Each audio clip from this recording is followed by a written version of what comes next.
हरे Krishna class 10 कैसे हैं आप सभी। आज हमारे पास है डे 4 जहां पर हम कोऑर्डिनेट ज्योमेट्री और ट्रिग्नोमेट्री के competency based question assertion questions करने जा रहे हैं। इससे पहले भाई डे 3 तक पूरा कंप्लीट हो चुका है। उम्मीद करता हूं कि आपने वो सारे के सारे वीडियोस देखे होंगे। भाई वीडियोस ध्यान से देख के जाना क्योंकि आपके जो ऑब्जेक्टिव टाइप क्वेश्चन है ना, मैक्सिमम क्वेश्चन आपको इसी सीरीज से देखने को मिलेंगे और असर्शन रीजन की प्रैक्टिस भी आपकी यहां से बहुत अच्छे से होने वाली है। आइए बात करते हैं पहले चैप्टर 7 के पहले क्वेश्चन की। कैसा पूछा गया है? The coordinate of the point where the line this and this intersect y axis। आपके पास एक लाइन की इक्वेशन दे रखी है, इसको देके डरना मत भाई, है ना। इसको देके डरना मत। ये क्या है? एक लाइन की ही इक्वेशन है। क्यों? देखो सिंपल से क्या दिख रहा है आपको यहाँ पर आपको x दिख रहा है, y दिख रहा है। ये क्या? Linear equation in two variable है और इसका अगर हम ग्राफ ड्रॉ करेंगे स्ट्रेट लाइन बनती है। तो कहने का मतलब क्या है? एक स्ट्रेट लाइन है। The coordinate of the point where the line, ये जो स्ट्रेट लाइन है जिस पॉइंट पर y एक्सिस पे टकराएगा। अब मान लो ये y एक्सिस है और ये आपका x एक्सिस है। अगर मैं इस लाइन की क्वेश्चन खींचूंगा कुछ इस तरीके से आएगा, ये किसी ना किसी पॉइंट पे तो ये y को काटेगा। लेट सपोज वो पॉइंट ये था। अगर ये पॉइंट वो है, ये वाला पॉइंट है, और ऑब्वियसली बात है यार, ये जो पॉइंट है ना कहां पर लाई कर रहा है? y एक्सिस पर लाई कर रहा है। और कोई भी पॉइंट अगर y एक्सिस पर होता है वहां पर x की वैल्यू 0 होती है और y कुछ ना कुछ होता है। लेट सपोज y मैंने कुछ मान लिया, p मान लिया, लेट सपोज स्मॉल p मैंने मान लिया, 0, p जो है इस पॉइंट पर इंटरसेक्ट कर रहा है। तो ये कोऑर्डिनेट मुझे निकालना है। अब लाइन की क्वेश्चन क्या है? लाइन की क्वेश्चन दे रखी है x अपॉन पर a प्लस पर y अपॉन पर b इक्वल टू 1। अगर ये लाइन इस पॉइंट से पास कर रहा है तो ऑब्वियसली बात इसको ये सेटिस्फाई करेगा, है कि नहीं। ये इसके x और y की वैल्यू निकल के आ गई, तो ये x है और ये y है, तो वैल्यू पुट करेंगे यहां पर। फटाफट से आ जाओ। x तो 0 हो गया, तो 0 अपॉन पर a प्लस पर y अपॉन पर b। y तो आपका p दे रखा है, अपॉन b कितना है? b कितना आएगा अपने पास? b तो b दे रखा है, इक्वल टू 1 निकल कर आ जाएगा। ठीक है, ये तो 0 हो गया। 0 प्लस में p अपॉन b जो है 1 के बराबर निकल के आ गया। तो p अपॉन b आपका 1 के बराबर निकल के आ गया। p कितना आ गया? p आ गया b निकल कर। p कितना आ गया? p जो है हमारे पास b निकल कर आ जाएगा। तो हमें क्या निकाला? पॉइंट निकालना। p कितना? b आ चुका है, तो पॉइंट क्या होगा? पॉइंट हो गया अपने पास 0 कॉमा पर b। पॉइंट क्या हो गया? 0 comma b। Option number B is the correct answer. Same question आपका x में कट करने वाला भी आ सकता है। अगर मान लो पूछता है x में कब कट करेगा, तो वहां पर आपने y को पॉइंट जो भी लेट करोगे वहां पर x को कुछ रखना है और y को आपने 0 मान लेना। y की वैल्यू वहां पर 0 पुट करोगे। सिंपल क्वेश्चन है, कॉम्पिटेंसी बेस्ड क्वेश्चन, सोचना पड़ेगा, रट्टाफिकेशन नहीं चलेगा। ये चैप्टर नंबर 7 का क्वेश्चन है, मालूम पड़ता चैप्टर 7 का है कि नहीं। चलो नेक्स्ट क्वेश्चन क्या कह रहे हैं? The coordinate of the point which is reflection of point this in the x axis. ये कोई पॉइंट दे रखा है हम लोग को, इसका रिफ्लेक्शन क्या पड़ेगा x एक्सिस पर, मतलब x एक्सिस को ऐसा मिरर मान रहे हैं, तो वो इमेज कहां बनेगी उसके कोऑर्डिनेट हम लोग को निकालना है। ठीक है, आइए करते हैं फटाफट से। ये मैंने खींचा सुंदर सी प्यारी सी लाइन इस तरीके से, है ना। ये लो, अब यहां पर नामकरण तो करना पड़ेगा। ये हो गया अपने पास 1 2 3 4 5, है ना। माइनस का 1, माइनस का 2, माइनस का 3, माइनस का 4। ये आ गया 1 2 3 4 5 6 7। ठीक है, ये क्या है? ये अपने पास है x एक्सिस, है ना। और ये क्या है? ये अपने पास है y एक्सिस। आप कह रहे हैं इस पॉइंट का रिफ्लेक्शन, पहले पॉइंट को प्लॉट करते हैं। माइनस का 3,5, माइनस का 3 ये रहा, 5 ये रहा, माइनस का 3,5 इस वाले पॉइंट की बात चल रही है। माइनस का 3,5। अब इसका रिफ्लेक्शन देखना है एक्स एक्सिस में। इसको भी नामकरण करो, माइनस का 1, माइनस का 2, माइनस का 3, माइनस का 4, माइनस का 5। ये माइनस ऐसे चलेगा, है कि नहीं। अब इस पॉइंट का रिफ्लेक्शन देखना है कहां पर? एक्स एक्सिस के ऊपर, मतलब एक्स एक्सिस को एज अ मिरर मान रहे हैं और इसकी इमेज। अब आपने साइंस से पढ़ा होगा, जितनी दूर ऑब्जेक्ट होता है उतनी दूर क्या होता है? इमेज होता है। मतलब यहां से अगर ये 5 दूर है तो यहां से भी ये 5 ही दूर होगा, है कि नहीं। ये होगा इसका रिफ्लेक्शन। लेट्स सपोज पॉइंट ये ए था, तो इसका रिफ्लेक्शन क्या होगा? बी होगा। अब रिफ्लेक्शन पॉइंट पूछा है क्या होना चाहिए, तो x की वैल्यू तो माइनस का 3 ही है। y कितना है? y आपका माइनस का 5 है, तो माइनस का 3 कॉमा माइनस का 5 जो है इस वाले पॉइंट का रिफ्लेक्शन होगा। ऑप्शन नंबर सी जो है वो करेक्ट आंसर निकल कर आएगा। बहुत सिंपल सिंपल क्वेश्चन है। मेन कहना आप समझो, कंपिटेंसी बेस्ड क्वेश्चन का मतलब क्या होता है, उसका मतलब समझो, मीनिंग समझो। बहुत ज्यादा उठ पटांग से क्वेश्चन करने का मतलब कंपिटेंसी नहीं होता, है कि नहीं। बहुत सारे पब्लिकेशन के अगर ये उठ पटांग से क्वेश्चन पूछ रहे, कंपिटेंसी बेस्ड क्वेश्चन है, कंपिटेंसी का सेम मतलब सही है कि आपको ना केवल डायरेक्ट फॉर्मुला बेस्ड क्वेश्चन नहीं मिलने वाले, वहां पर आपको सोचना पड़ेगा। अब यहां पर सोचना पड़ा कि वाई को कट कर रहा है, तो यहां पर x0 का कॉन्सेप्ट के ऊपर होगा, इसी को कंपिटेंसी बेस्ड क्वेश्चन कहा जाता है। और ऑब्जेक्टिव में ज्यादा 20 क्वेश्चन आपके आ रहे होते हैं।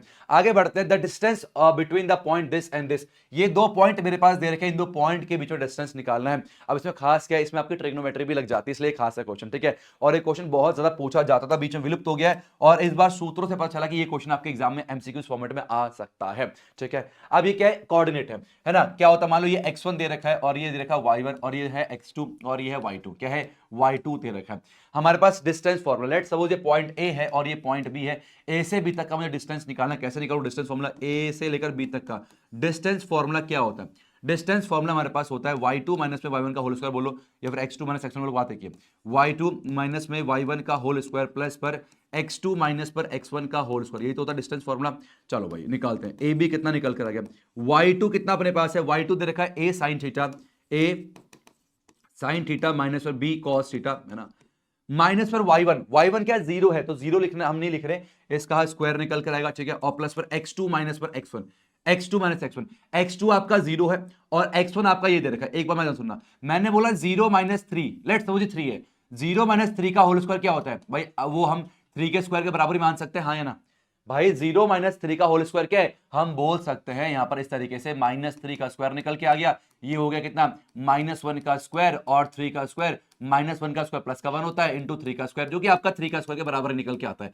तो अगर केवल एक क्वांटिटी और माइनस लगाए तो हम उसको पॉजिटिव स्क्वायर भी मान सकते हैं। ऐसे देखो 0 माइनस पे इसका स्क्वायर क्या यहां पर आएगा, या कि 0 माइनस पर इसका स्क्वायर आएगा, तो यहां पर सेम ये वाला स्थिति आ जाएगी, तो हम यहां पर लिख सकते हैं इसको भी इस तरह से, a है ना cos थीटा और प्लस पर b sin थीटा का होल स्क्वायर। मेरे ख्याल से आपको बात समझ में आ गई है, कंफ्यूज नहीं होना है, कॉन्सेप्ट पे ध्यान देना। अब क्या लगेगा यहां पर अलजेब्रा भी लग जाएगा, क्यों लगेगा अलजेब्रा, a माइनस बी का होल स्क्वायर, फॉर्मूला क्या होता है, a का स्क्वायर प्लस b का स्क्वायर माइनस 2ab। अगर मैं इसका स्क्वायर करूंगा तो इसके ऊपर भी स्क्वायर लगेगा और साइन के ऊपर भी स्क्वायर लगेगा। अगर मैं इसका स्क्वायर करूंगा, b का भी स्क्वायर करूंगा, cos स्क्वायर थीटा भी आएगा, माइनस पे 2ab sin theta cos theta, 2ab sin theta into पर cos थीटा निकल कर आ गया। सेम काम यहां पर क्या है, a प्लस b का होल स्क्वायर है, तो आइए वही काम करते हैं। a का स्क्वायर तो इसका स्क्वायर करूंगा तो a के ऊपर भी लगेगा, cos के ऊपर भी लगेगा, a का स्क्वायर आ गया, फिर b का square b square sin square theta, और फिर प्लस पर 2ab sin theta cos theta, 2ab है ना, 2ab sin थीटा इंटू पर cos थीटा निकल कर आ जाएगा। इस वाले रूट के भाई साहब को थोड़ा सा आगे बढ़ा देते हैं, लो भाई। अब यहां पर कुछ ना कुछ तो कट रहा होगा, ये देखो माइनस का 2ab sin theta cos theta plus का 2ab sin theta cos theta खत्म हो गया। क्या क्या बचा अपने पास, ये बचेगा a square sin square theta, a square sin square theta, ठीक है। अब एक काम और करो, a स्क्वायर साथ में लिख दो, a square cos square theta, ठीक है। फिर प्लस पर क्या है, b square sin square theta, b square sin square theta है, और प्लस पर क्या आ गया, b square cos square theta निकल कर आ गया, और यहां पर पैर ऐसा क्या है, हमारे पास रूट है, ठीक है। अब यहां पर a स्क्वायर दोनों में कॉमन कर लेते हैं, तो हमने क्या करा, a स्क्वायर कॉमन कर ले, क्या आ गया, साइन स्क्वायर थीटा और प्लस पर cos स्क्वायर थीटा निकल कर आ गया, और यहां पर भी मैंने b स्क्वायर कॉमन करा तो आ गया साइन स्क्वायर थीटा प्लस पर cos स्क्वायर थीटा निकल कर चलेगा ना, और यहां पर आ गया सुंदर सा प्यारा सा रूट। अब sine square theta cos square theta 1 होता है, तो ये भी आपका 1 हो गया, ये भी आपका 1 हो गया। फाइनली क्या बचेगा, यहां पर बचा अपने पास बराबर पर आ गया रूट पर a स्क्वायर प्लस पर b स्क्वायर निकल कर आ जाएगा। ये हो गया अपने पास final answer, square root of a square plus b square, option number D is the correct answer, ठीक है। तो यहां पर ट्रिग्नोमेट्री भी लग रही है, अलजेब्रा भी लग रहा है, ये यहां पर कंफ्यूजिंग पॉइंट रहता है, कंफ्यूज मत होना, फिर से बता रहा हूं मैं, 0 माइनस में 3 का अगर होल स्क्वायर हो तो मैं इसको 3 का स्क्वायर भी लिख सकता हूं, ये मैंने आपको ऊपर समझा दिया। इसी प्रकार से अगर माइनस का a cos theta plus b sin theta का स्क्वायर हो तो उसको प्लस ही कंसीडर किया जा सकता है, क्योंकि स्क्वायर है ना बाहर, तो नेगेटिव भी होगा तभी पॉजिटिव हो जाता है। आगे बढ़ते हैं, इफ माइनस का 2.1 2,1 is the centroid of the triangle having its vertex this, then what is the x and y satisfy the relation, x और y किस जो है रिलेशन को सेटिस्फाई कर रहे होंगे। यहां पर सेंट्रोइड वाला क्वेश्चन आया, ध्यान सुनना, सेंट्रोइड का मतलब क्या होता है, मान लो मेरे पास कोई ट्राइंगल दे रखा, लेट सपोज इसका नाम करेंगे a आ गया, b आ गया, c आ गया। सेंट्रोइड का मतलब होता है वो पॉइंट जहां पर तीनों मीडियन इंटरसेक्ट कर रहे हैं। मीडियन का मतलब क्या होता है, इस वाले पॉइंट से सामने वाले साइड के मिड पॉइंट को जोड़ने लाइन को मीडियन कहा जाता है। तो ये इसका मान लो मीडियन हो गया, ये मान लो इसका मीडियन हो गया, और ये मान लो इसका मीडियन। तो जहां पर जिस पॉइंट पर तीनों मीडियन टकराते हैं, इस मीडियन को, इस पॉइंट को सेंट्रोइड कहा जाता है, ठीक है। और ए पॉइंट के अपने पास x, 2 है, ठीक है। और बी पॉइंट के है अपने पास 10, माइनस का 2 दे रखा है, और सी पॉइंट दे रखा है माइनस का h, पर y, है ना। और मान लो अगर सेंट्रोइड का पॉइंट अगर x, y है, अगर सेंट्रोइड का x, y पॉइंट दे रखा है, तो सेंट्रोइड होता है x बराबर पर होता है अपने पास x1 प्लस पर x2 प्लस पर x3 डिवाइड बाय 3 होता है, और जो y निकल कर आता है वो आता है y1 प्लस पर y2 प्लस पर y3 अपॉन पर 3, इस तरीके से निकल के आता है, जहां पर x1 क्या है, x1 x2 x3 y1 y2 y3, ठीक है। तो इस तरीके से हम सेंट्रोइड के कोऑर्डिनेट को निकाल सकते हैं। सारे कॉन्सेप्ट मैंने आपको बता दिया, आओ समझते हैं। अब ने कहा कि 2,1 माइनस 2 सेंट्रोइड दिया हुआ है, तो x की वैल्यू क्या है, माइनस का 2 है, तो x के वैल्यू माइनस का 2 दे रखा है, ठीक है। अब x1 कितना हो गया, x हो गया, ठीक है, प्लस पर x2 कितना है, 10 दे रखा है, और प्लस पर x3 जो कि माइनस का 8 है अपॉन पर 3 निकल कर आ गया। तो माइनस का 6 इज इक्वल हो गया x प्लस पर ये आ गया 2 निकल कर, ठीक है, -6 - 2 इक्वल टू x आ गया। तो x की वैल्यू आ जाएगी माइनस का 8, कितना आ गया, x जो है वो माइनस का 8 निकल कर आ गया। सेम ऐसे आपने y को भी निकालना। y कितना दिया है, y दे रखा 1, 1 बराबर y1 कितना है 2 हो गया, ठीक है, y2 कितना है माइनस का 2 हो जाएगा और प्लस y3 कितना है y है अपॉन में 3 निकल कर आ गया। ये तो 0 हो गया, 3 बन जा 3 इक्वल टू y। तो y की जो वैल्यू है वो 3 निकल कर आ गई। अब हमें चेक करना है किस वाले रिलेशन को ये सेटिस्फाई कर रहा है। यहां पर आ जाओ, 3x प्लस पर 8y, 3 इंटू एक्स प्लस पर 8y, क्या इसको सेटिस्फाई कर रहा है, 3x, x कितना माइनस का 8 है, तो 3 इंटू माइनस का 8 प्लस पर 8 इंटू y कितना है 3 दे रखा है, क्या है 0 के बराबर आ रहा है, माइनस का 24 और प्लस पर कितना है 24 इक्वल टू 0। हम देख सकते हैं साफ, यस 0 इक्वल टू 0। तो ये पहले वाले को सेटिस्फाई कर रहा है। ऑप्शन नंबर ए जो है वो आपका सही आंसर निकल के आएगा, 3x plus 8y is equal to 0। तो ये सेंट्रॉइड का क्वेश्चन बहुत प्यारा सा क्वेश्चन था। अब देखो नॉर्मल सेंट्रॉइड क्वेश्चन ये बनता है कि ये दे रखा है निकालो, पर यहां पर क्या इन्होंने और आगे बढ़ाया और एक और कॉन्सेप्ट डाल दिया कि आपको x और y की वैल्यू पुट करके सेटिस्फाई करवाना किस रिलेशन को सेटिस्फाई कर रहा है। आगे बढ़ते हैं, असर्शन रीजन। कैसे असर्शन रीजन आता है ध्यान से देखेंगे फटाफट से। और आपको पता पहला कब होता है, जब दोनों सही हो, ट्रू और फॉल्स का क्वेश्चन मानना होता है। अगर पहला भी सही है दूसरा भी सही है और दूसरा पहले को करेक्ट एक्सप्लेन कर रहा है तो ऑप्शन ए, दोनों सही है बट कोई लेना नहीं, ऑप्शन बी, पहला सही है दूसरा गलत तो ऑप्शन सी, और पहला गलत दूसरा सही तो ऑप्शन नंबर डी निकल कर आ जाता है। क्वेश्चन क्या कह रहा है, ये भी क्वेश्चन आपका सेंट्रॉइड के ऊपर, ये देखते हैं आपको समझ में आया या नहीं आया, ठीक है। If origin is the centroid of the triangle whose vertices are this, हमारे पास जो है एक ट्राइंगल दे रखा प्यारा सा, ये लो, ठीक है, और वर्टेक्स दे रखा पी का दे रखा अपने पास ए कॉमा पर बी, है ना, और क्यू दे रखा है बी कॉमा पर सी, और फिर आर दे रखा सी कॉमा, आर दे रखा है सी कॉमा पर ए, ठीक है। ये मेरे पास पी क्यू आर दे रखा है और सेंट्रॉइड जो है ओरिजिन पर है, मतलब क्या है आपका 0,0 जो है वो सेंट्रॉइड पॉइंट दे रखा होगा। और आपको ये भी पता है, अगर मान लो हमारे पास सेंट्रॉइड दे रखा, कैसे निकालते हैं, एक्स आता है x1 प्लस पर x2 प्लस पर x3 अपॉन पर 3, इस तरीके से निकल के आता है। अब x तो आपको 0 दे रखा है सेंट्रॉइड पॉइंट का x कोऑर्डिनेट, x1 कितना है a हो गया, प्लस में x2 कितना है b हो गया, प्लस में x3 कितना है c दे रखा है अपॉन पर 3 इक्वल 0। तो ये आ गया a प्लस b प्लस में c जो है आपका 0 के बराबर निकल कर आ जाएगा। abc क्या आ गया, abc जो है आपका 0 के बराबर निकल कर आ रहा है। फिर क्या इसने पूछा, देन ये जो है आपका इसके बराबर निकल कर आएगा। अगर a plus B plus C 0 है तो आपका a cube plus B cube plus C cube बराबर 3abc निकल के आएगा। आपको याद होगा क्लास 9th पे, क्लास 9th पर एक फॉर्मूला था, पता नहीं आपको याद है नहीं है, सुनो ध्यान से, a क्यूब प्लस का b क्यूब प्लस का c क्यूब माइनस का 3abc इक्वल टू होता है a प्लस पर b प्लस पर c, ठीक है, और फिर होता है अपने पास a का स्क्वायर प्लस पर b का स्क्वायर प्लस पर c का स्क्वायर माइनस पर ab माइनस का ab माइनस का bc माइनस का c, कुछ ऐसा होता है, मेरे को एग्जैक्टली याद नहीं है। यहाँ पर 2 होता है नहीं होता, इतना हमें जानकारी, इसकी नॉलेज होने की नीड नहीं है। यहाँ पर मेन चीज समझो, अगर मान लो ए बी से 0 हो जाए, अगर ए बी से 0 हो जाए, ये सारा 0 हो गया, ये सारा 0 हो गया, तो फिर हम बोल सकते हैं a का क्यूब प्लस का b का क्यूब प्लस का c का क्यूब कितना आ गया, ये वहां पर जाएगा तो आ गया 3abc, है ना। तो इसका मतलब क्या है, अगर abc आपका 0 होगा तो a cube plus b cube plus c cube जो है वो 3abc के बराबर निकल कर आता है, ठीक है। इसका मतलब वही चीज दे रखी है यहाँ पर कि अगर abc 0 दे रखा है तो a cube plus b cube plus c cube जो है 3abc के बराबर आएगा। इसका मतलब क्या, असर्शन तो आपका ट्रू दे रखा है, असर्शन क्या है, असर्शन ट्रू है। अब रीजन जानते हैं, रीजन कह रहा है कि भाई अगर abc 0 होना तो a cube plus b cube plus c cube 3abc के बराबर ही होता है। तो ये रीजन भी क्या एकदम ट्रू है और रीजन ही असर्शन को करेक्ट एक्सप्लेन करता है। इसका मतलब क्या होगा, ऑप्शन नंबर ए जो है वो सही आंसर निकल के आएगा। दोनों आपके असर्शन में ट्रू है, रीजन भी ट्रू है और reason is the correct explanation of the assertion. आगे बढ़ते हैं, नेक्स्ट बात करते हैं ट्रिग्नोमेट्री के पहले क्वेश्चन की। If the angle of triangle ABC are in the ratio 1:1:2 respectively, the largest angle being angle C, okay, then the value of sec A upon cosec B minus tan A upon cot B की value क्या निकल कर आएगी। अब एक काफी बेहतरीन सा क्वेश्चन है कि नहीं, आओ भाई इसको सॉल्व करने का प्रयास करते हैं। एक राइट एंगल ट्रायंगल बनाते हैं, सुंदर सा प्यारा सा यूरो बना लिया, ठीक है। अब किन्होंने क्या बोला है कि अच्छा देखो, सुनो सबसे पहले बात करते हैं, अगर मान लो हमारे पास जो एंगल है ट्राइंगल के वो रेशियो में दे रखे हैं तो हम क्या बोलेंगे, let the ratio be multiple of x, यही बोलेंगे, है ना। तो एक्स का मल्टीपल मान लेते हैं, तो ये बन गया एक्स, ठीक है, और ये बन गया x और ये बन गया 2x। ये तीनों मेरे पास क्या निकल के आ गया, ये तीनों एंगल निकल के आ गया। ट्राइंगल के तीनों एंगल कुछ भी हो, इतना तो कंफर्म है, तीनों को जोड़ने पर 180 होता है। तो हम कह सकते हैं कि x प्लस पर 2x कितना आएगा, ये आ गया 180 निकल कर। तो ये हो गया अपने 4x जो है वो 180 के बराबर आ जाएगा और यहाँ से x आ गया 180 अपॉन पर 4 और यहाँ से x कितना आ गया 45 डिग्री निकल कर आ गया, मतलब x 45 डिग्री है। अगर एंगल्स की बात करूं तो आ गया 45 डिग्री, फिर आ गया 45 डिग्री और फिर आ गया 90 डिग्री।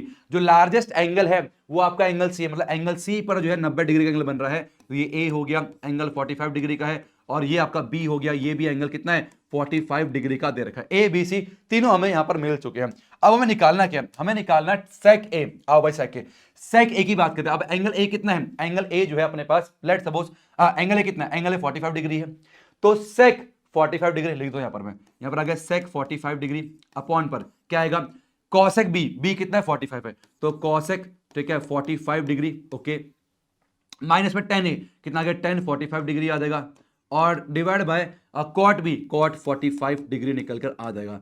अब सेक 45 होता है रूट में 2, कॉसेक होता है रूट में 2, 10 45 1 अपॉन 1, ये कट गया कितना 1 आ गया -1 कितना आ गया 0, तो यहां पर आपका आंसर कितना आ गया 0 आएगा। ऑप्शन नंबर ए जो है करेक्ट आंसर निकल कर आ जाएगा। तो ये क्वेश्चन देखो कितना मतलब दिखने में ऐसा लग रहा है कि बहुत सिंपल सी अप्रोच होती है। अगर आपको कॉन्सेप्ट क्लियर, बार बार कह रहा हूं सीबीएसई चाहती है कॉन्सेप्ट क्लियर हो, अगर कॉन्सेप्ट आपके क्लियर है, सारी अंडरस्टैंडिंग अच्छी सी है, तो ही आप बड़े आराम से कर पाओगे। आगे बढ़ते हैं, नेक्स्ट क्वेश्चन क्या कह रहा है, इन the given figure D is the mid point of BC, D जो है वो बीसी का मिड पॉइंट है, मतलब क्या है ये दोनों, ये और ये आपका बराबर दिया हुआ है, D is the mid point of BC, चलेगा चलेगा चलेगा।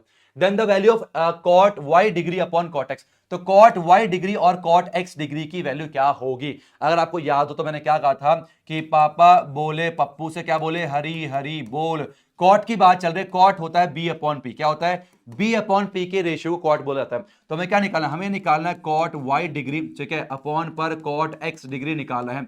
अब एक बात बताओ, कॉट का मतलब होता है अपने पास क्या बी अपॉन पी। जब एंगल आपका वाई डिग्री हो, बड़े ट्राइंगल की बात कर रहा हूं, बड़े ट्राइंगल की बात कर रहा हूं, जब एंगल आपका वाई डिग्री है तो ये आपका बेस हो जाएगा और ये आपका परपेंडिकुलर हो जाएगा, हाँ या फिर ना, बिल्कुल सही बात है। इसका मतलब क्या हुआ, ये आपका बेस है, परपेंडिकुलर है, हमें क्या चाहिए होता है कॉट वाई चाहिए। कॉट का मतलब क्या बी अपॉन पी होता है, तो बी ए सी अपॉन पर बी सी निकल कर आ गया, तो ऊपर आ गया ए सी अपॉन पर बी सी निकल कर। अब नीचे की बात करते हैं, कॉट एक्स की बात करते हैं, कॉट एक्स डिग्री की बात करते हैं। तो छोटा ट्राइंगल, इस ट्राइंगल के अंदर अगर एंगल एक्स ले रखा है तो ये बी होगा और ये आपका परपेंडिकुलर निकल गएगा, हाँ या फिर ना, बिल्कुल सही बात है। तो कॉट एक्स क्या होता है बी अपॉन पर पी, बी कितना है आपका ए सी और पी कितना है सी डी, ए सी अपॉन सी डी, तो आ गया ए सी अपॉन पर सी डी निकल कर आ जाएगा, जो क्या बन जाएगा, हम कह सकते हैं इसको ए सी अपॉन पर बी सी और मल्टीप्लाई कर दो रेसिप्रोकल करके, ठीक है, मल्टीप्लाई कर दो रेसिप्रोकल करके, सी डी अपॉन पर ए सी निकल कर आ गया। अब यहां पर क्या देखेंगे हम लोग, ए सी से सी खत्म हो गया, तो हम कह सकते हैं कॉट वाई डिग्री अपॉन पर कॉट एक्स डिग्री निकल कर आ जाएगा। अब C D upon B C कितना आ गया, C D upon B C निकल कर आ गया। अब सी डी क्या है, सी डी है और क्या अपना बी सी है, ध्यान सुनना सुनना सुनना सुनना, सी डी को सी डी रहने दो, क्या मैं बी सी को, आपको पता है, आपको पता डी क्या है, D is the mid point of क्या बीसी, तो क्या मैं बीसी को ट्वाइस ऑफ सीडी कह सकता हूं क्या, क्या मैं बीसी को, भाई दोनों बराबर है ना, दोनों बराबर है, तो क्या मैं बीसी को ट्वाइस ऑफ सीडी कह सकता हूं, बिल्कुल कह सकता हूं। तो ये आ गया ट्वाइस ऑफ सीडी, अब सीडी से सीडी को उड़ा दो, ठीक है, उड़ा दिया, कितना आ गया 1/2 निकल कर आ गया। Option number B is the correct answer, इसका आंसर कितना होगा 1/2 होगा। आगे बढ़ते हैं नेक्स्ट क्वेश्चन की तरफ, फिर आप सभी के स्क्रीन के ऊपर, in the given figure AD is equal to 4 centimetre, ये जो एडी है ना ये आपको कितना आ गया 4 सेंटीमीटर निकल कर आ रखा है, और बीडी कितना 3 सेंटीमीटर दे रखा है, बहुत अच्छी बात है, क्या बात है, और सी भी दे रखा है 12, सी भी दे रखा है 12 centimetre. Then what is cot theta, ये थीटा दे रखा है। अब देखो अगर कॉट यहां, अगर थीटा यहां पर है तो ये आपका बेस हो गया और ये आपका परपेंडिकुलर हो गया ए बी। अगर मेरे को पूछा गया कॉट थीटा, कॉट होता है बी अपॉन पी, क्या होता है बी अपॉन पी होता है, बी कितना अपने पास है ना बी सी है, और P कितना अपने पास वो ए बी दे रखा है, मतलब क्या है BC तो 12 है अपॉन ए बी हमें नहीं पता, मतलब अगर मुझे कॉट थीटा निकालना, मुझे ए बी की लंबाई निकालनी पड़ेगी। अब क्या मैं ए बी की लंबाई निकाल सकता हूं, आप मुझे बताओ ए बी की लंबाई कैसे निकाली जा सकती है। बहुत ही ज्यादा सिंपल है यार, ये आपका एक राइट एंगल ट्राइंगल दे रखा है जहां पर दो साइड आपको गिवन है और तीसरी साइड हम लोग पाइथागोरस थ्योरम से बड़े आराम से निकाल सकते हैं। कैसे, हमें पता है ए बी का स्क्वायर जो है वो क्या होता है एडी का स्क्वायर प्लस पर बीडी के स्क्वायर के बराबर आता है, हाँ या ना। जो आ गया ए बी का स्क्वायर जो है वो आ गया 4 का स्क्वायर प्लस पर 3 का स्क्वायर, तो ए बी का स्क्वायर निकल कर आ जाएगा 4 का स्क्वायर 16 प्लस पर 9, तो ए बी का स्क्वायर कितना आ गया 25 निकल कर आ गया, और ए बी आ गया स्क्वायर रूट ऑफ 25, यहां से ए बी कितना आ गया 5 सेंटीमीटर निकल के आ जाएगा। तो यहां पर आ गया ए बी कितना आ गया 12/5, ये आपका आंसर होगा। 12/5 कौन सा है भाई, option number A is the correct answer. देखा आपने एक चीज नोटिस करी, यहां पर मेरा एटीट्यूड क्या है क्वेश्चन को सॉल्व करने का, मतलब अप्रोच कैसा है। मैं जितने भी क्वेश्चन सॉल्व कर रहा हूं एकदम टाइम वेस्ट नहीं कर रहा, पट पट पट पट पट पट सारे क्वेश्चन कर रहा हूं। यही एटीट्यूड होना चाहिए आपके एग्जाम हॉल में।